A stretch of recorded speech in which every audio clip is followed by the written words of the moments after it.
Assalamualaikum warahmatullahi wabarakatuh. Ananda kelas 12, kita bertemu lagi dalam kelas fisika. Pada kesempatan kita kali ini Bapak akan membahas soal yang berhubungan dengan listrik dinamis. Untuk itu, tolong Ananda perhatikan pembahasan video ini dari awal sampai akhir. Dan jangan lupa catat di kertas yang sudah Bapak tentukan. Soal pertama, berapa banyaknya elektron yang mengalir pada suatu penghantar setiap menit bila kuat arus yang mengalir pada penghantar adalah 0,9 ampere. Untuk ini yang perlu kita ketahui pertama ya adalah banyaknya elektron ya. Ini adalah muatan elektron, nilainya 1,6 kali 10 pangkat min 19 kolom. Kemudian di sini ada T setiap menit, berarti T-nya 1 menit. Ini kita konversi ke dalam satuan sekon, berarti 1 menit 60 sekon. Kemudian arus yang mengalir adalah 0,9 ampere. Yang ditanya itu adalah banyaknya muatan, yaitu Ne, banyaknya muatan elektron. Nah, sekarang kita jawab. I sama dengan Q per T. Di dalam Q besar ini ada Ne dikali Qa ya, per T. Kita sambung di sini. I sama dengan Ne dikali Qa per T. Untuk mencari Ne, kita cukup kalikan T ini ke sini, Qa ini kita letakkan di bawah I. Maka nilai Ne akhirnya menjadi I dikali T per Qa. Nah, baru kita masukkan angkanya. I 0,9 ini bisa kita jadikan 9 kali 10 pangkat min 1, T nya 60 per Qa 1,6 kali 10 pangkat min 19. Ne sama dengan ini habis ya. Kemudian ini tetap kita buat, yang di bawah kita jadikan 16, pangkatnya di sini menjadi 10 pangkat min 20. Ini dengan ini bisa kita bagi 2, ini bagi 28, ini bagi 2, 3. Maka jumlah muatan atau banyaknya muatan yaitu 27/8 kali 10 pangkat 20. Ini kita pindahkan ke atas. Ini banyaknya elektron yang mengalir pada penghantar setiap menit. Yang kedua, satu batang baja memiliki panjang 4 meter dan diameter 4 mm. Bila hambatan jenis baja 1,256 kali 10 pangkat min 8 ohm meter, hitunglah besar hambatan baja. Panjang 4 meter. Panjang 4 meter, kemudian diameter 4 mm. Ini perlu kita konversi ke satuan meter, berarti 4 kali 10 pangkat min 3 meter. Ini adalah rho ya, hambatan jenis 1,256 kali 10 pangkat min 8 ohm meter. Hitunglah besar hambatan baja. R sama dengan rho dikali L per A. Nah, namun A nya di sini tidak ada, berarti harus kita hitung dulu menggunakan persamaan luas lingkaran. Kenapa luas lingkaran? Anggapannya kalau ada soal seperti ini, diameter dari batang baja ini bentuknya seperti lingkaran ya, bukan petak lingkaran. Kan misalnya Anda lihat kalau kawat pasti luasannya itu berbentuk lingkaran. Maka A sama dengan 1/4, ini 3,14, D kuadrat berarti 4 kali 10 pangkat min 3, 4 kali 10 pangkat min 3. A sama dengan ini habis, ini dengan ini 12,56. Ini 10 pangkat min 6 meter kuadrat.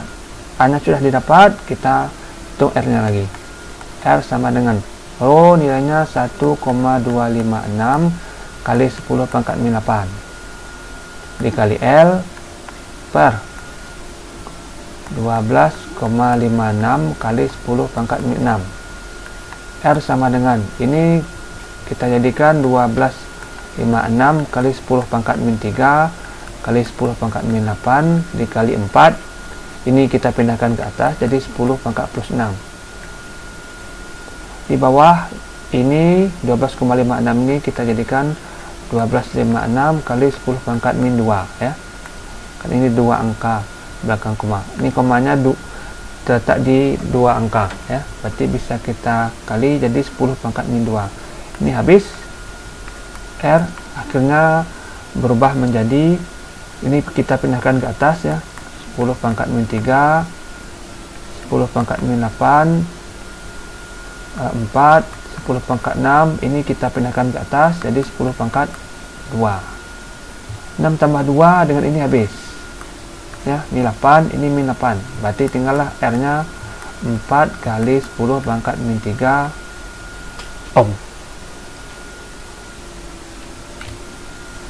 Berdasarkan rangkaian di bawah, ternyata kuat arus listrik yang melalui hambatan 5 ohm adalah 2 ampere ya, yang melewati 5 ohm adalah 2 ampere. Berapa besar arus yang melalui hambatan 10 ohm ya, besar arus berarti I1 nya berapa di sini? Bila melalui hambatan 10 ohm, dan berapa besar hambatan pengganti dengan A dan B. Ini adalah rangkaian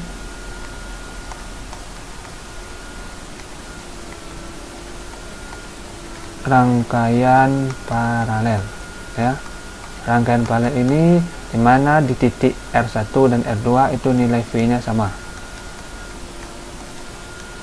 ya. Jadi kalau di hambatan 5 ohm mengalir arus 2 ampere, ini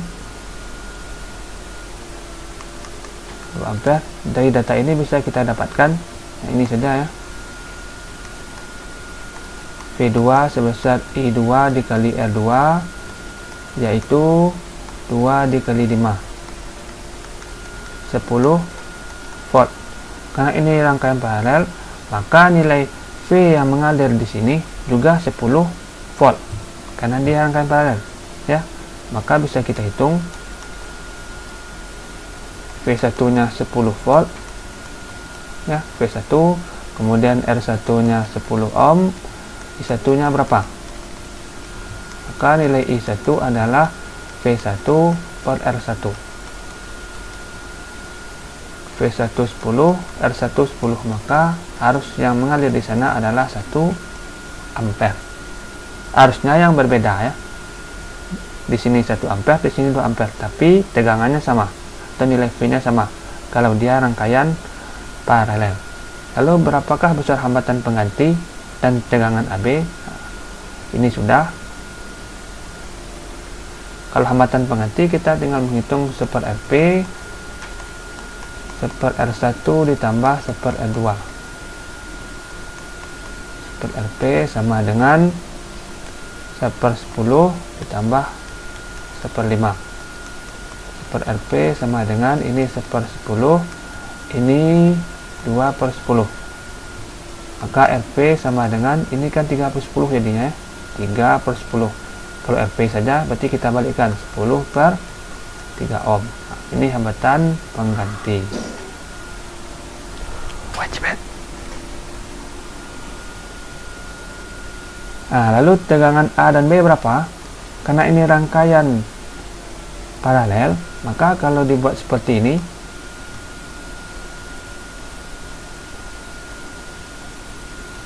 hambatan pengganti AB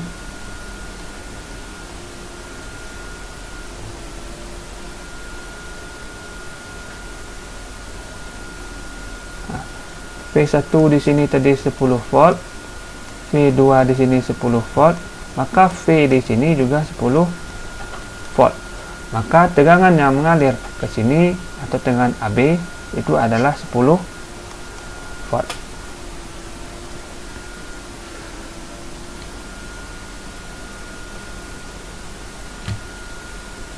Ini hukum Kirchhoff.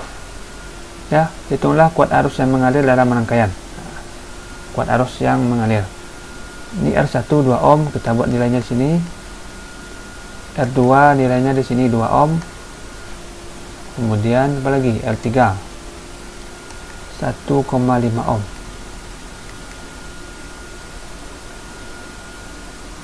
Di sini E1 nilainya 3 volt. R kecilnya hambatan dalam 0,1 ohm. Kemudian E2 6 volt, ini R kecilnya 0,2 ohm. Kemudian E3 15, R kecilnya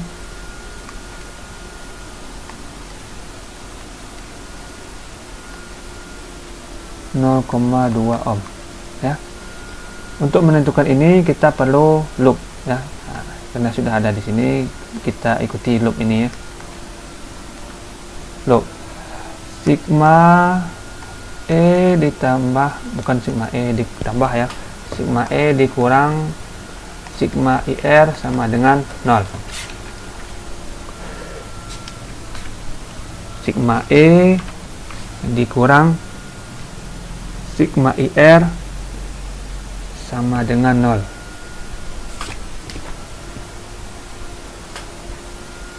Yang perlu dipahami, apabila loop ini bertemu dengan kutub positif terlebih dahulu ya, dia bertemu kutub positif terlebih dahulu, maka nilai E nya, bukan nilai E, ini E nya bertanda, maaf, ini kalau E nya bertemu dulu negatif, ini E nya akan negatif. Cuma apabila E nya bertemu terlebih dahulu dengan tanda positif atau kutub positif ini, maka E nya positif. Sekarang kita lihat apa maksud ini. Sigma E kurang sigma IR sama dengan 0. Loop ini bergerak ya. Ini hanya pemisalan, bisa bergerak ke arah jarum jam atau berlawanan. Ini terserah kita yang milih. Sekarang kita mulai dari B, titik B ini dulu, dia berputar loop. B bertemu dengan kutub positif E2, maka nilai E2 nya positif ya. Kemudian dia bergerak loopnya, bertemu dengan kutub negatif E3 di E3. Kemudian bergerak lagi loopnya, bertemu dengan kutub positif E1, berarti ditambah E1 dikurang I. R di sini adalah R1, R2 ditambah R3 ditambah R1 ditambah R2 tambah R3 sama dengan 0 ya. Kalau R nya cukup kita tambahkan saja, tidak ada pengaruh loop ini. E2 nilainya 6, E3 nilainya 15, E1 nilainya 3 dikurang I, ini cukup kita tambahkan R1 2, R2 2, R3 1,5, R1 0,1, R2 0,2, R3 0,2 sama dengan 0. Ini 9, 6 tambah 3 9, 9 kurang 15 dikurang I, ini 4, ini 1,5, ini 0,5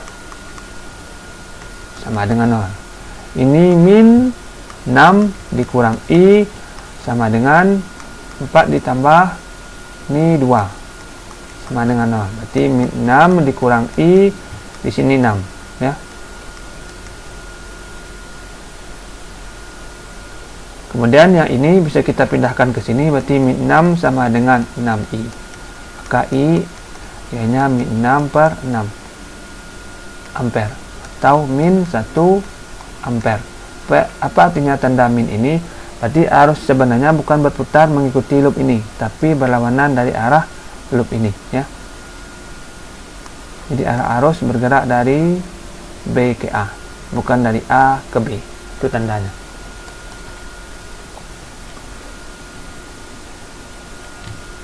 Sekarang soal terakhir, soal untuk menghitung berapa biaya yang dikeluarkan terhadap penggunaan alat elektronik.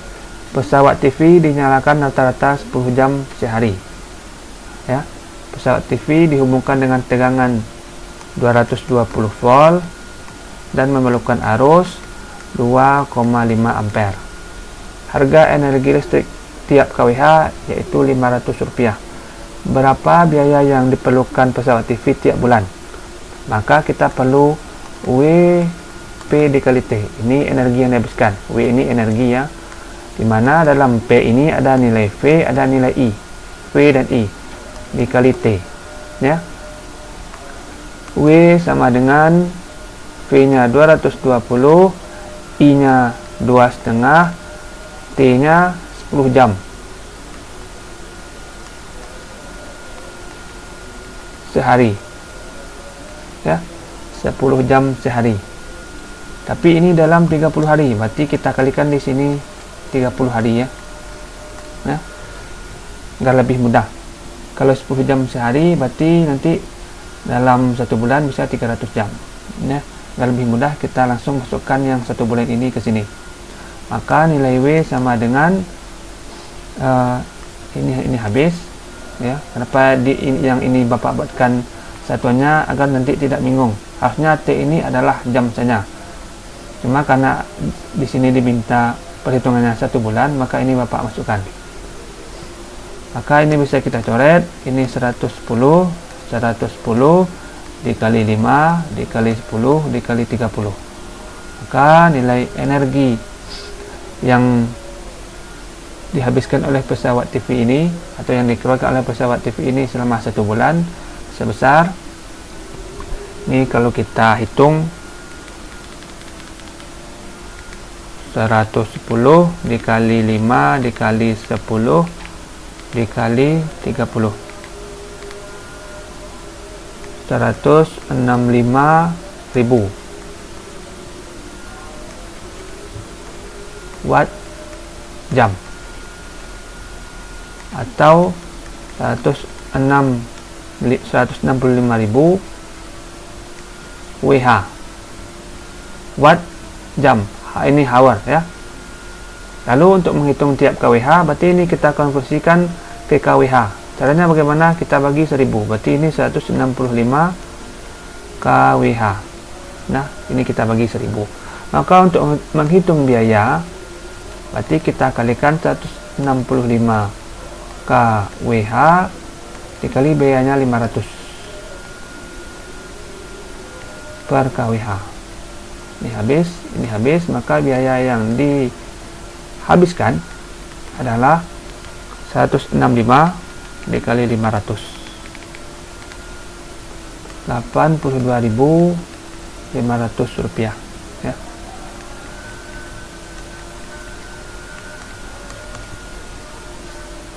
Lalu bisa Anda cari apakah di rumah harga listrik kita tiap kWh itu 500. Rasanya tidak, ya, hampir sekitar 1.300 sampai 1.500. Jadi Anda bisa menghitung sendiri berapa biaya yang dikeluarkan setiap bulan dari pemakaian elektronik yang ada di rumah. Baiklah Anda sekalian, sampai soal ini yang bisa Bapak bahas, mudah-mudahan ada manfaatnya. Kalau masih belum paham, bisa Anda ulang dari awal video pertama. Terima kasih atas perhatiannya, dan jangan lupa catat pada kertas yang sudah Bapak pinta. Pak sudahi. Assalamualaikum warahmatullahi wabarakatuh.